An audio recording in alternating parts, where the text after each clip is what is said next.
Part 3. Something is different the next evening. I wanted to hear her voice again. I made tea, sat on the floor in the same spot, and pressed play, already smiling before the static even started, already bracing myself to cry the good kind of tears. The static came first, just like before. Then her voice. But something was wrong. Part 4. I try to explain it away in the morning. Sunlight helps. It always does. Fear that feels enormous at 3 in the morning shrinks down to something manageable once the sun comes up and the birds start making noise outside your window and the world remembers to be ordinary again. I told myself there had to be a logical explanation.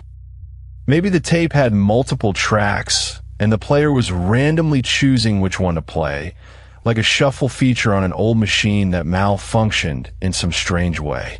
Maybe I had told someone about the thrift stores and forgotten, and that person had somehow...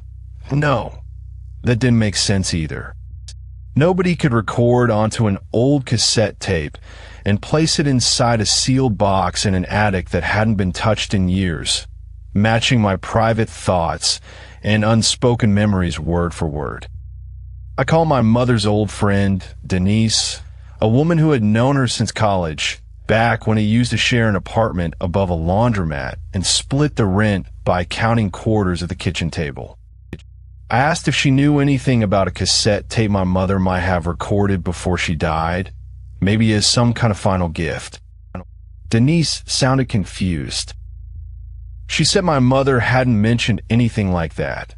Not once, and besides, my mother had been in the hospital for the last 6 weeks of her life, far too sick and far too heavily medicated to be organizing secret recordings, let alone smuggling a wooden box up into an attic she could barely climb stairs to reach anymore.